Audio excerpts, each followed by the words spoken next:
검찰의 조작 기소 의혹을 다루는 국회 청문회에 출석한 남욱 변호사가 과거 수사 과정에서 진술 회유와 압박이 있었다고 주장했습니다. 남 씨는 지난 2022년 대장동 사건으로 수사받을 당시 검사로부터 우리의 목표는 하나라는 말을 들었다고 진술했는데요.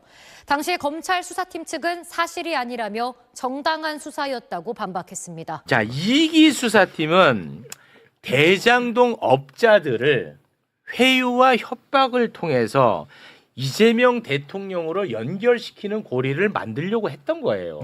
예, 이기 수사팀이. 그런 과정 속에서 남욱의 배를 가른다 뭐한다 이런 얘기가 나왔던 거야. 됐죠? 네. 자, 그래서 남욱이 어제 나왔거든요. 네. 이것과 관련해서 남욱에게 물어봤어요. 그래서 남욱이 이것과 관련해서 답을 한 게 있는데요. 그 장면 영상으로 보고 오겠습니다. 전체 구치감 숫자가 55개로 이제 알려지고 있는데 정인이 혼자 유일하게 55개 중에 한 개의 방을 쓰고 있었습니까? 그렇습니다. 잠을 못 잤습니다. 검사님이 여러 가지 얘기를 밤에 하셔서 잠이 안 오더라고요.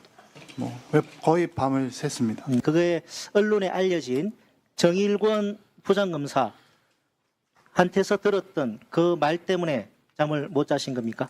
네, 그렇습니다. 정일권 부장께서 본인이 배를 갈라서 장기를 다 꺼낼 수도 있고 그다음에 환부만 도려낼 수도 있다. 우리의 이제 그게 권한이다. 그러면서 애들 사진 보여주셨고 애들 봐야 하지 않겠냐. 여기 계속 있을 거냐. 그다음에 마지막 얘기가 우리 목표는 하나다.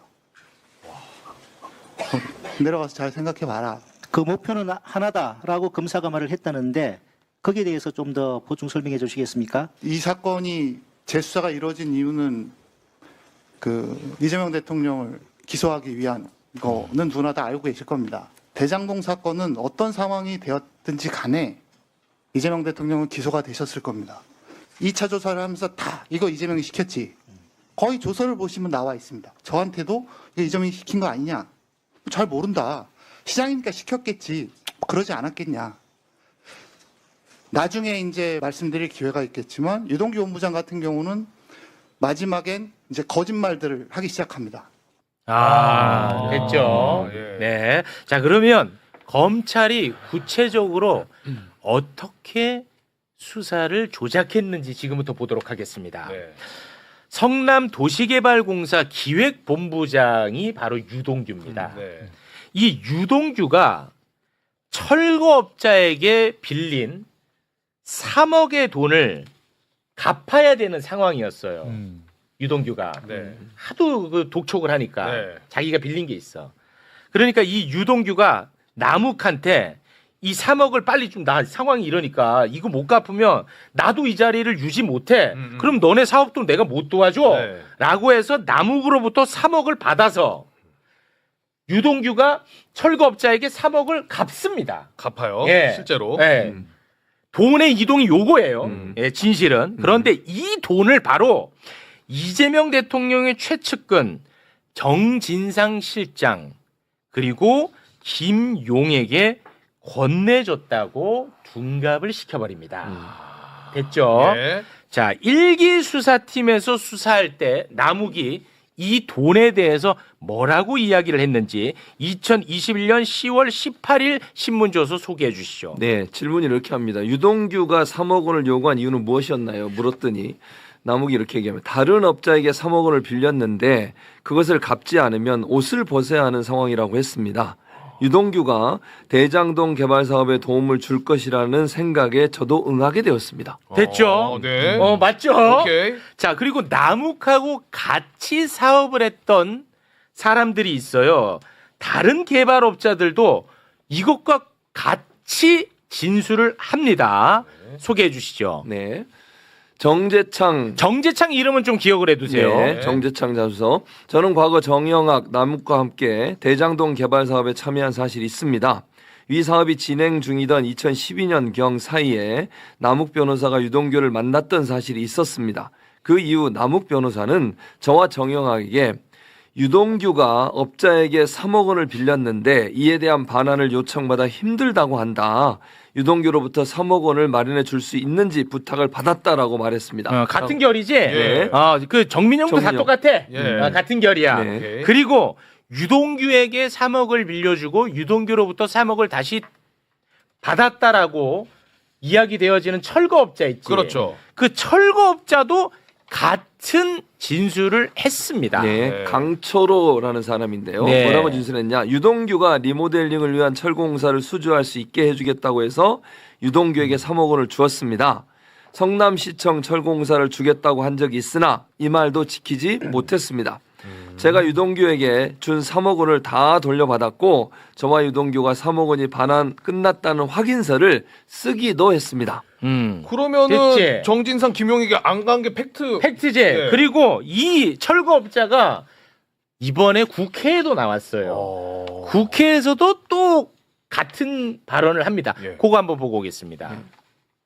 이거 진술서 보니까 리모델링을 위해서 철거공사를 수주할 수 있게 해준다고 해서 유동구에게 3억을 줬고 오늘 나오기로 했던 이민원 등의 돈과 저희 돈을 몰아서 3억 원을 만들어줬다. 그리고 아는 사람을 통해서 성남시 시설관리공단 사무실에 찾아가서 독촉을 했고 결국 돈을 돌려받겠다고 하면서 나중에는 3억을 다 돌려받았다라고 진술하셨는데 이 구체적 내용 좀 말씀 주시겠습니까? 유동규한테 3억을 빌려줬습니까? 리모델링 조합장을 할 때 제가 3억을 예. 빌려줬습니다. 그러니까 좀 전에 그 자기 직을 걸고 내려놔야 된다. 그래서 빨리 돈을 줘야 된다. 그래서 그 이후에 돈을 받았습니까? 예, 받았습니다. 와 이거 자, 너무 일관되지. 예. 전혀 빈틈이 없습니다. 네. 그런데 이제 검사들이 남욱을 뭐 배를 가른다 그러고 협박하고 압박하고 주변인들을 엄청 또 많이 털었더만. 남욱 주변인들 텁니다. 예. 그래서 남욱의 진술이 바뀝니다. 그래서 그럼 남욱의 진술이 3번에 걸쳐서 바뀌는데 어떻게 바뀌는지 처음 진술 아까 봤던 거 다시 한번 또 봅니다. 네. 자 이거 보면은 아까 맞죠? 이렇게 네. 했죠? 그런데 이제 막 배 가르고 막 그렇게 합니다. 그래서 2022년 10월 13일에 남욱의 진술이 바뀝니다. 예. 유동규는 어디에 사용하기 위해 피의자에게 돈을 요구했냐라고 물어보자 형들하고 사용하려는 것으로 저는 이해하고 있었습니다. 로 바뀌고 형들은 누구를 의미하냐 물어보니 정진상 김용을 의미합니다. 이렇게 이제 바뀌게 되는 겁니다. 물론 남욱은 이 진술도 이제 다시 바로 잡습니다. 예, 그거까지만 한번 볼까요? 2025년 9월 19일 법정 진술로 유동규가 정진상과 김용에게 돈을 전달했다는 것은 2013년 당시가 아니라 2022년 이후 수사 과정에서 검사를 통해 그렇지. 다 처음 들은 사실이다. 빈틈이 없죠. 예. 자, 이제 너무 빈틈이 없으신데요. 깔끔하죠? 저희가 준비한 것을 이렇게 어떻게 다 소화를 하셨는지. 야, 대단하십니다. 이보다 더 깔끔하게 정리할 수 있는 야. 사람은 없습니다. 제가 이해하면 끝난 겁니다. 끝난 거야. 제가 이해하면 막상 끝난 이해하면 거야. 끝나. 이게 좋아. 저희가 철거업자나 고철업자한테 좀 집중을 했던 게 사실은 이 사건이 터지고 나서 성남시에서 근무했던 분들의 약간 얘기가 있었습니다. 그 당시 그 약간 어깨 분들이 그 유동규가 근무하는 곳에 찾아와서 돈을 달라고 행패를 부린 적이 있다라고 했습니다. 그랬어요. 근데 그 소문을 타고 가보니까 이게 철거업계랑 고철업계 이쪽 사람들이고 거기서 아마 유동규한테 돈을 줬을 것이다. 이런 소문이 사실은 있었었어요. 근데 이제 그것을 찾기 위해서 저희가 정말 백방수소문하다가 드디어 이제 고철업자 그 담당자를 찾아서 이 진술을 받아냈게 된 거고 사실은 이 남욱 진술이나 주변인들 진술 모두도 처음에는 다 업자들한테 돈을 빌렸다라는 것이고요. 그러니까요. 녹취록을 잘 들어보면 유동규가 돈을 달라라고 정말 닥달을 합니다. 맞아요. 닥달하고 맞아요. 그걸 남욱이 뭐 저런 놈이 다 있냐고까지 맞아요. 할 정도로 막 네. 그렇게 하는데 사실은 뇌물을 받는 입장에서는 약간 뒷짐 주고 한번 너 성의 좀 보여봐. 이런 식으로 나오고 그거를 이제 형들 갖다 줄 거였으면 전혀 그래 닥달할 필요가 없었었는데 정말 어떻게 보면 그 당시에 유동규가 잠깐 뭐 화면에도 보였지만 그 철거업자나 고철업자 분들에게 좀 압박을 받고 있지 않았을까 저희가 그렇게 이제 상황을 보고 있습니다. 그렇습니다. 빈틈이 없잖아. 그러네. 요거 하나만 그 남욱 씨가 진술을 변경하게 된 게 근데 수원 대북송금 사건처럼 검찰청 같은 방에다가 유동규와 남욱을 몰아놓고 와. 유동규가 남욱한테 계속 너 내가 옛날에 얘기했는데 너 들었잖아. 왜 지금 모른 척하냐. 이렇게 계속 압박을 했답니다.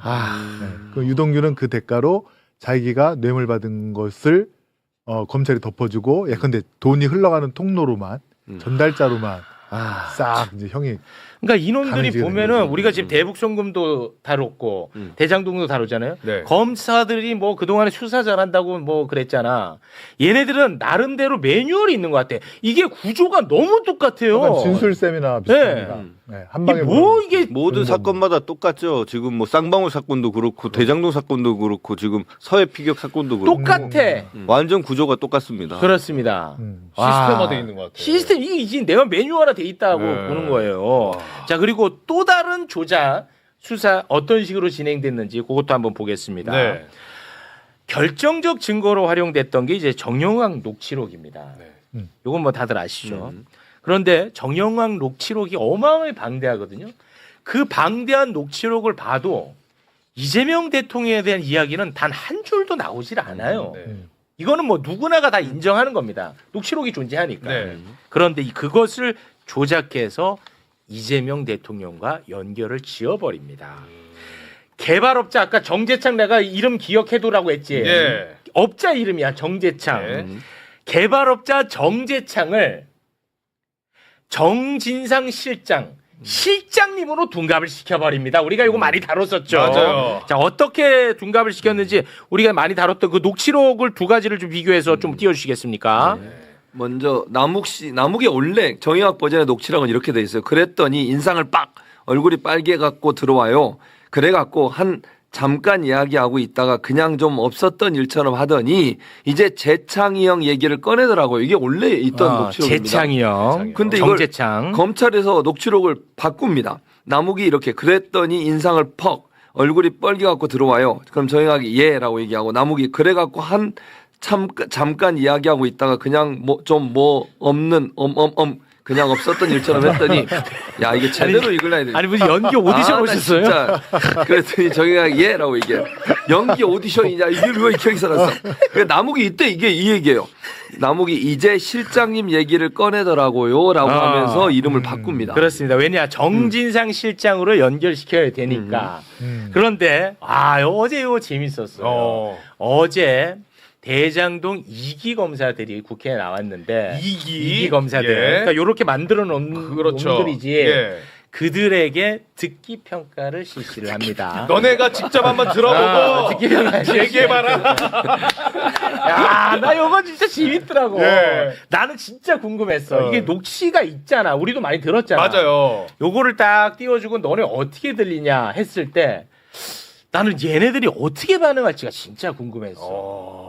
진짜 그냥 철면피로 아이씨 그냥 실장으로 밀어버릴까? 이럴까? 김은혜처럼 밀어버릴까? 네. 그럴 수도 있고 그럴 수도 아니면 재창이 형으로 들린다라고 할까? 네. 나 이거 궁금했어요. 네. 검사들의 선택은 함께 보시죠. 우리 대장동 검사들 다 나와줘 보세요 한번. 잠깐 얘기 나고 있다가 그냥 좀 뭐 그냥 없었던 일처럼 하더니 이제 재창이 형 얘기를 꺼내더라고요.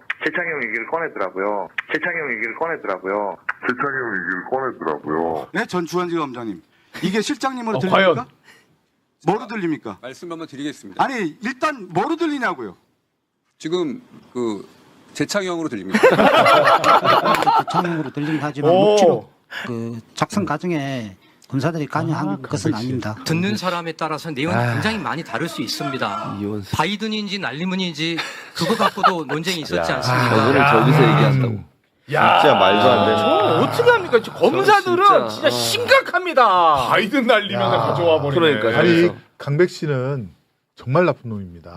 왜냐하면 정재창 씨가 이제 같은 업자라고 했잖아요. 네. 원래 이 사람이 골프를 잘 쳐서 대장동 사업 초기에 근데 유동규라든가 최웅길 성남시 의회 의장 했던 사람 로비를 하는데 이 사람이 골프를 치면서 돈을 많이 잃어줍니다. 재창이 이럴 형이 사람이 아니에요. 재창이 아마 형이. 챔피언을 몇 번 한 사람이에요. 재창이 형이 일본 이뤄주는 거예요. 이럴 수 있는 사람이 아니에요. 그러니까 이제 이 정재창이가 이 대장동 업자들의 비리를 다 알고 있는 거예요. 그러니까 이제 남욱이라든가 정영학 이런 사람들한테 야 내가 불면 다 감옥 가는 거 알지 그러면서 돈을 뜯어냅니다. 근데 그게 60억을 받고 나중에 30억을 더 요구하고 합의서 같은 걸 쓰는데 그게 아마 120억으로 저는 기억하고 있는데 아무튼 100억이 훨씬 넘습니다. 근데 이게 정영학이가 하도 시달리니까 그 특경 공갈로 고소를 해요. 정재창을. 정재창을. 그랬어요. 네, 근데 그게 2023년인가 그런데 그래서 경기 남부청에서 정재창을 공갈 혐의로 구속영장을 신청을 하는데 네. 이거를 그러니까 다시 보안 수사를 요구하면서 기각을 시킨 검사가 있습니다. 검사 누구예요? 강백신. 와. 이놈의 강백신이에요. 정재창에 대한 수사를 무마시켰죠. 그래서 본인들은 처음에 보안 수사를 요구하고 그다음에 이제 영장을 그다음에 결정하겠다고 했는데 그게 2023년 6월경이거든요. 2년 6개월 동안 정재창에 대해서 아무런 결정을 안 내립니다. 그 강백신 그놈은 재창이 형을 누구 받아도 잘하는 사람이네. 알고 있는 거예요. 제가 볼 때는 알고 있어요. 이 녹취록에 재창이 형이 있다는 거를. 모르는 놈이 아닙니다. 이거 대박이네. 방송에서 자꾸 놈이라고 했습니다. 열받으니까. 그런데 저기 나와서 뻔뻔하게 그러지 않습니까? 지금 자기가 녹취록에는 검사들이 관여 안 했다고. 진짜 나쁜 놈입니다. 와, 강백신은 진짜 이름이 언제나 튀어나와요. 저는 강백신 검사는 거의 뭐 친구 같아요. 너무 오래 봤어요. 한 7년째 법정에서 계속 나왔으니까. 과거에 조국 정경심 교수 때부터 그때도 강백신이야. 송경우도 그때, 노형곤 다 그때 투입된 멤버들이에요. 저는 실물은 요번에 봤는데 젊었을 때 사진이 원래 돌았잖아요. 머리숱 많은. 그래서 처음에 보고 딴 사람인가 좀 그런 생각을 했었어요. 뭐 이런 얘기는 좀 적절하진 않은데 저는 강백신을 이름으로만 계속 들었고 누군지를 몰랐어요. 근데 최근에 이제 국회에 나오잖아요. 저는 강백신 이름만 듣다가 처음 봐가지고 너무 놀랐어. 강백신이 나는 뭐 초대 검찰총장인 줄 알았는데 이 얼굴만 딱 보고 너무 나이가 있어 보여. 근데 이분이 73년생이야. 나이가? 그래요? 젊어. 저보다 한 2살 어려요. 어려요? 어려요? 근데 강백신 검사가 이 법정에서 구형하거나 할 때, 형량 구형하거나 할 때 자주 쓰는 말이 있어요. 당랑거철. 피고인들이 사막이. 아니라고 막 반박하고 무죄 증거 들이대고 이러잖아요. 그거는 이 대세에 아무런 영향을 못 끼치는 거야. 당랑거철이라는 게 큰 수레바퀴 앞에 있는 사마귀를 얘기하는 거잖아요. 근데 이번에 국정조사 보면서 오히려 그 말을 되돌려주고 싶더라고요. 어제 막 큰 소리 치고 하는 거 보면서 맞아요. 너 그거 당랑거철이야. 역시 현장에서 싸웠던 분이라 다르네. 괜찮았어요? 이거 괜찮아요. 울림이 있었습니다 지금. 다음엔 알려주세요. 저희가 질의할 때 딱 써먹으면 야 진짜 근데 왜냐 이자들은 단 한 번도 견제받아 본 적이 없어요. 처벌받아 본 적이 없고. 그러니까 지금도 저렇게 까불 수밖에 없는 겁니다. 악쓰고 막. 그렇습니다. 어떤 식으로 이제 조작이 됐는지 잘 정리가 됐죠. 네네네. 친구한테 설명까지 가능하겠죠. 그럼요. 그렇습니다. 네. 그러면 전영기 의원 의사진행 발언해 주시고. 예, 저는 우리 국정조사 특위위원들께서 국정조사의 당위성을 흔들지 않았으면 좋겠습니다. 기본적으로 본회의 의결이 나왔다고 수차례 말씀드렸는데 아직까지 다른 이야기하시면서 이 당위성을 흔들고 있는데 참으로 유감이라는 말씀을 드리고 한 가지 말씀드리고 싶은 게 뭐냐면 검사의 육성 녹취가 나와도 못 믿고 국정원의 국가 보고도 못 믿고 금융감독원의 보고자료도 못 믿고 증거는 계속 나오는데 믿을 생각이 없는 정도 아닙니까? 현실 부정하는 수준에 이르렀다라고 저는 봅니다. 실제로 국정원 증언은 못 믿겠다. 국정원 거짓말하고 있다라고 하면서 방용철 부회장이 거짓말을 할 거라는 방용철 부회장의 거짓말 가능성은 왜 배제 안 합니까? 그 사람이 거짓말할 수도 있는 거 아닙니까?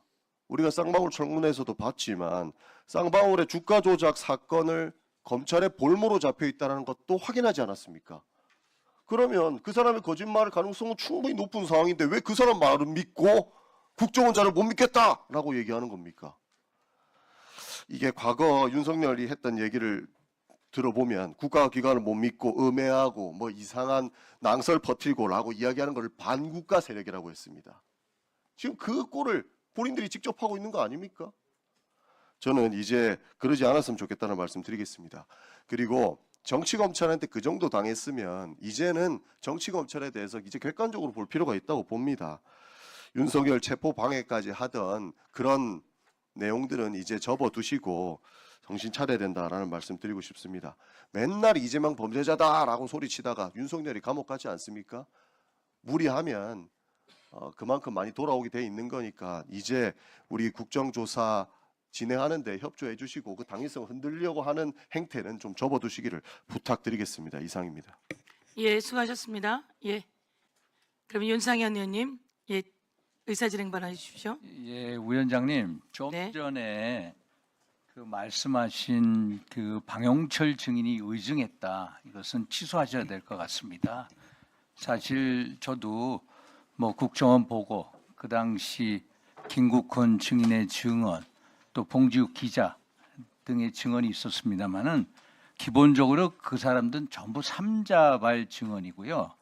사실 우리 방용철 증인은 2019년 7월 24일 오후에 직접 이호남을 만나서 김성태 회장한테 오카다 호텔에서 인도까지 해줬다고 증명을 하지 않았습니까? 또 그러한 연루 의혹 때문에 또 형의 이 집행도 당했던 분입니다. 그 사람이 그리고 그 사람의 진술은 일관되게 검찰, 재판 또 국정조사 청문회에서 일관된 증언을 하고 있다. 그래서 그 말씀은 진실이 아니라고 보이고요. 우리 위원장님 말씀 그리고 국정원을 얼마나 신뢰하는지 모르겠습니다만은 저는 대한민국 국정원을 정말로 신뢰를 안 합니다. 제가 2011년 12월 김정일 위원장이 사망했을 때 국정원 보고를 받은 적이 있습니다. 그때 김정은 새로 된 그 위원장이 아버지 김일성, 할아버지 김일성 흉내내기를 한다고 그래요. 그래서 전부 다 옷 입는 거, 안경 쓰는 거, 심지어 목소리까지 흉내내는데 목소리의 80%가 김일성 목소리가 똑같다고 국정원에서 보고를 했습니다. 그 보고를 제가 문재인 정부 때 정부에 가서 그 보고를 한 기억이 있느냐? 아무도 모릅니다. 그 정도로 몇 년이 지나면 국정원이 전혀 달라진다. 그래서 이명박 정부 하여튼 간에 기본적인 사실조차도 모르는 국정원 잠깐까지 그런 국정원이다. 그래서 국정원이 어떤 뭐 그 당시에 뭐 중국에 있었다. 이런 보고를 믿을 거는 안 된다. 직접 당사자가 경험한 거를 믿어줘야 된다. 그리고 잠깐 조용. 그리고 지금까지 위원장님 진행이 지난번에 박상용 검사의 소명기에 안 준다든지 이상희 위원회 또 어떤 발언 못하게 한 거 또 오늘의 어떤 소위 말해서 방용철 증인이 완전 의증이다 이런 식으로 단정적으로 하시는 건 안 하시는 게 좋을 것 같아요. 좀 위원장으로서 중립적인 입장에서 좀 진행해 주십사 부탁의 말씀드립니다. 이상입니다. 예, 위원장은 수고하셨습니다. 팩트에 근거해서 가도록 하겠습니다.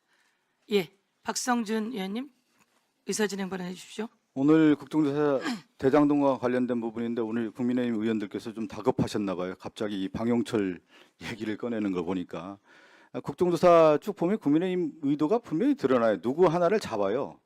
지원군을 하나 잡는데 그게 하나가 누구냐면 박상용이죠. 그래서 박상용 대변인 삼아서 여러분 청문회 하지 않았습니까? 이번에 보니까 국정조사의 모든 내용들에 대한 진실이 규명되니까 방용철의 위증과 관련해서 이 부분을 바짓가랑이 하나 잡고 방용철의 말이 다 진실이다. 방용철이 왜 거짓말을 하겠어요? 방용철의 의도를 정확하게 파악하시면 되겠지 않겠어요? 방용철이 누굽니까? 두 가지 의도가 있는 것이죠. 하나가 뭐냐면 자신들의 죄와 관련된 부분에 대해서 추후에 추징될 수 있는 이 죄에 대해서 원천적으로 봉쇄하기 위해서 그 죄는 뭐냐? 바로 주가 조작과 관련된 부분이 명확하게 드러나고 이것을 방용철을 봐준 것이 누구예요? 검찰 아닙니까?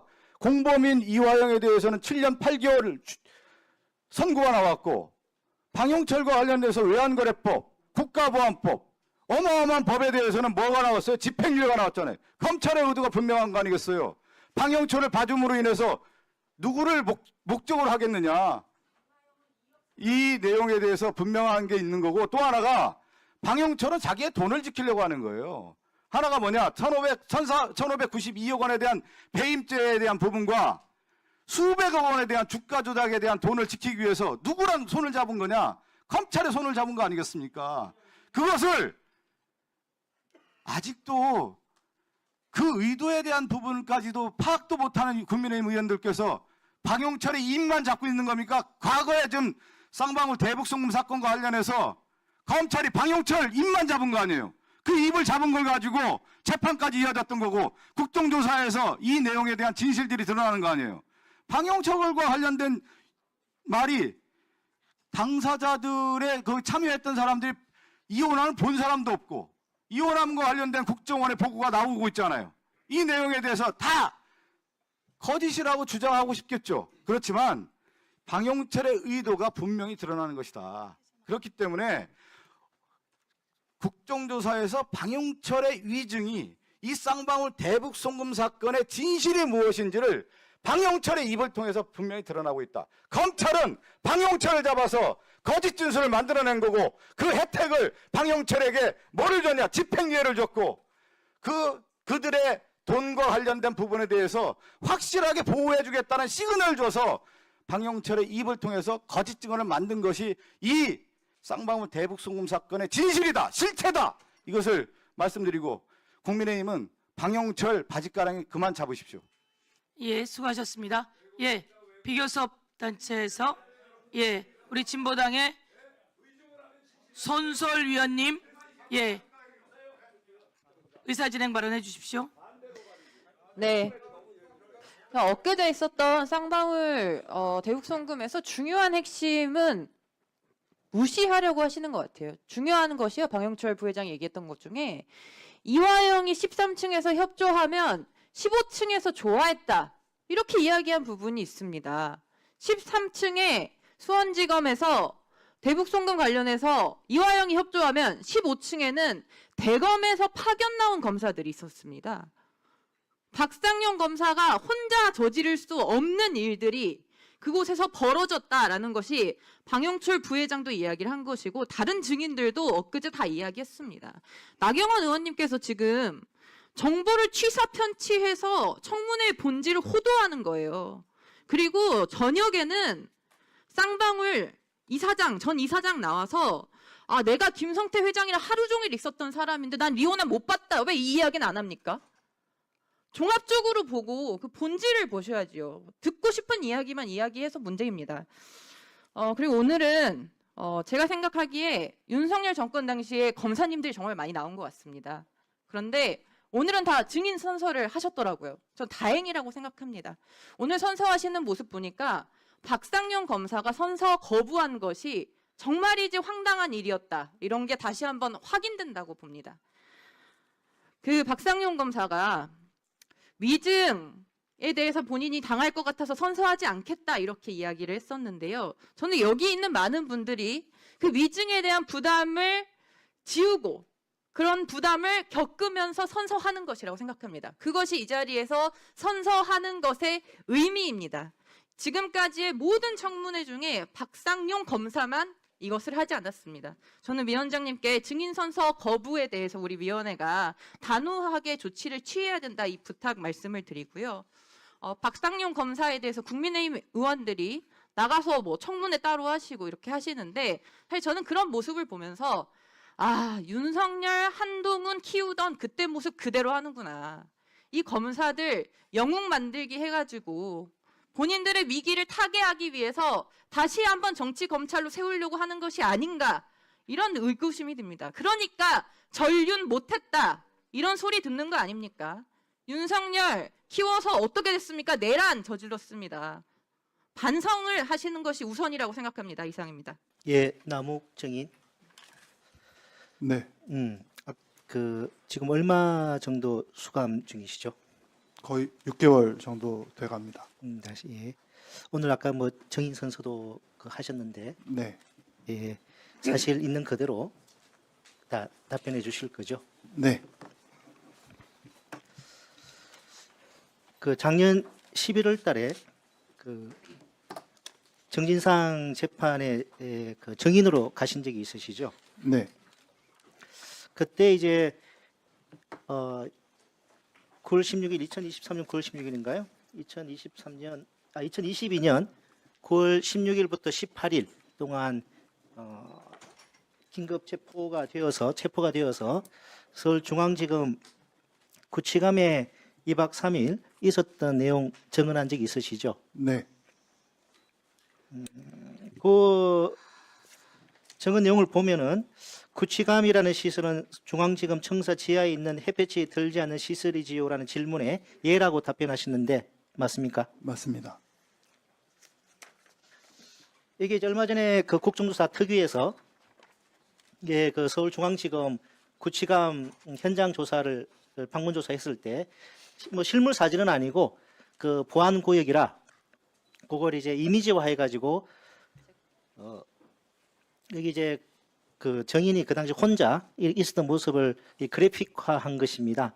네. 이 숫자의 그 전체 구치감 숫자가 55개로 이제 알려지고 있는데 그 구치감 55개 중에 그날 그리고 그 다음 날 정인이 혼자 유일하게 55개 중에 한 개의 방을 쓰고 있었습니까? 그렇습니다. 그때 어떤 느낌 들었습니까? 잠을 못 잤습니다. 뭐 첫날로 기억하는데 검사님이 뭐 여러 가지 얘기를 밤에 하셔서 잠이 안 오더라고요. 뭐 거의 밤을 샜습니다. 그 검사님이 뭐 무슨 말씀을 하셔가지고 잠을 못 잤다고 말씀하셨는데 그게 언론에 알려진 정일권 부장검사한테서 들었던 그 말 때문에 잠을 못 자신 겁니까? 네, 그렇습니다. 그 얼마 전에 이제 국정조사 때 그 관련해서 이제 정일권 정인에게 질문을 했더니만 정일권 정인은 이렇게 대답을 했습니다. 환자를 비치료하는 의사의 치료 방법에 비유를 했던 사실은 맞다. 비유적 표현으로서 환부만 도려내는 수사를 해야 한다는 의미였다. 그리고 아이를 못 본 지 오래된 것 같아서 인도주의적 견지에서 사진을 보여줬다라는 답변을 했습니다. 자, 여기에 대해서 그 당시 정일권 부장검사실에서 정일권 부장검사한테서 들은 내용 그리고 당시 정인의 심경에 대해서 말씀 부탁드립니다. 일단 뭐 정일권 부장님께서 그렇게 말씀하셨다면 이제 본인은 그렇게 생각하셨을 수 있을지 모르겠습니다만 이제 그날 이제 저보고 제가 아마 그 수사받는 과정에서 증언을 거부하고 그리고 나서 저녁에 밤에 늦게 이제 정일권 부장하고 면담을 했는데 정일권 부장께서 본인이 배를 갈라서 장기를 다 꺼낼 수도 있고 그다음에 환부만 도려낼 수도 있다. 우리의 이제 그게 권한이다. 그러면서 애들 사진 보여주셨고 애들 봐야 하지 않겠냐. 여기 계속 있을 거냐. 그다음에 마지막 얘기가 우리 목표는 하나다. 내려가서 잘 생각해 봐라. 이제 이 내용이었고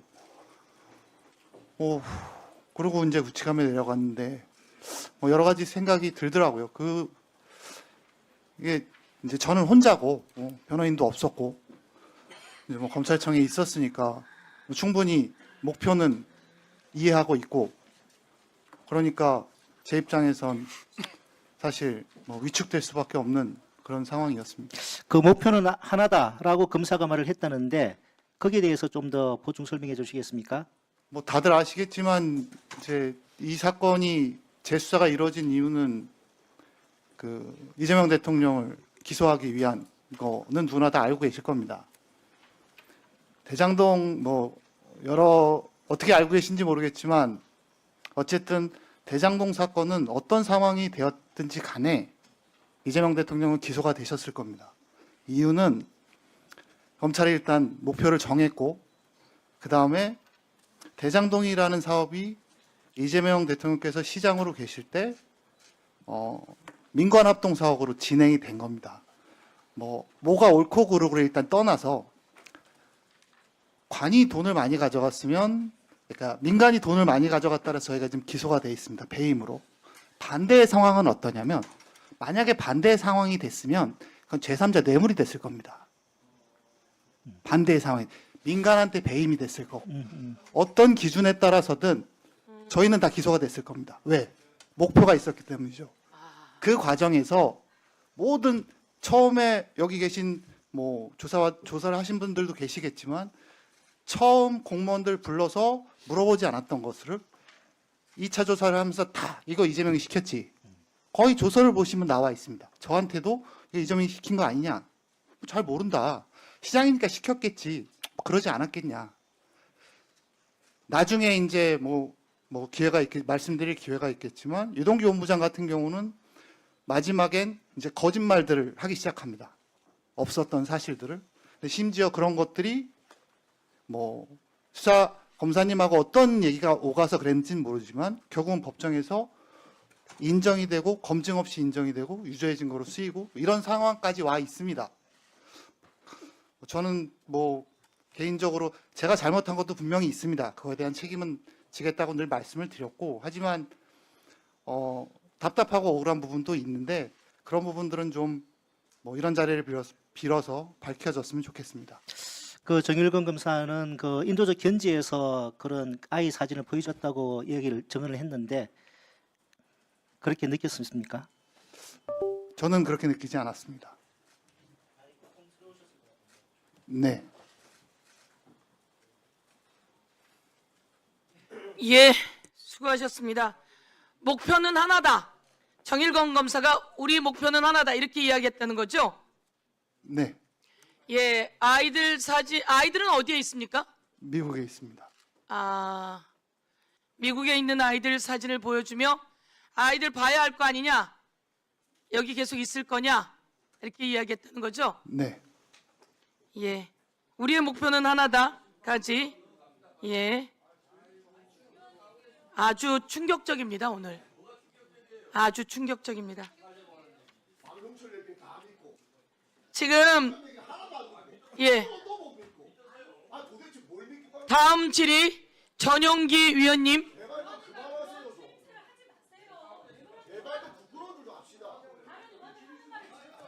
신동욱 의원님, 이런 이야기를 듣고도 그런 말씀을 합니까?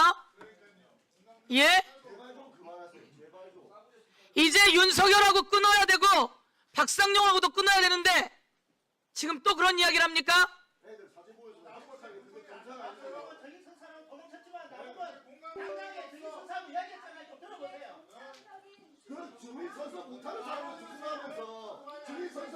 재판 갔다 오는 사람을 변호사도 없이 잡아채서 그런 이야기를 한 상황이 오늘 온 세상에 나오고 있습니다. 자, 조용히 하시고요. 오늘 지금 국회 방송에서 수천 명, MBC 유튜브에서 수천 명, 오마이에서 수천 명, 팩트TV에서 수천 명, 모두 수천 명이 보고 계신다는 보고를 드리면서 대한민국 국민이 전부 다 보고 있습니다. 대한민국 국민 여러분, 지금 국정조사 현장을 보시길 바라면서 다음은 전용기 위원 질의해 주십시오.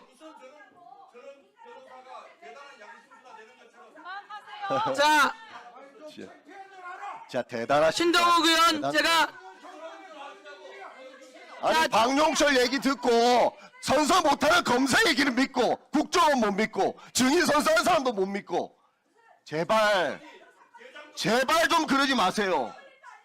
정치 이전에 제발 우리가 사람의 도리만 좀 합시다. 애들 사진 보여주고 협박하는 게 검사입니까? 자, 적당히 좀 하세요 좀. 검사가 남긴 우리의 목표는 하나다 라는 말이 결국 국회 청문회장에서 남욱 변호사의 입을 통해 다시 드러났는데요. 아이들 사진까지 보여주며 진술을 압박했다는 증언은 당시 수사가 진실을 밝히기보다 이미 정해둔 결론에 맞춰 진행됐다는 의혹을 더욱 키웠습니다. 검찰은 정당한 수사였다고 설명했지만 이제는 그 말도 쉽게 믿기 어려운데요. 국가 권력을 앞세워 정적을 겨냥했다는 비판이 나오는 가운데 수백 명의 검사를 동원한 수사의 진짜 모습이 무엇이었는지 끝까지 밝혀져야 합니다. 조작 기소의 배경과 책임자 역시 반드시 규명돼야 할 것입니다. 숨겨진 진실이 더 드러날 수 있도록 구독과 공유로 함께해주세요.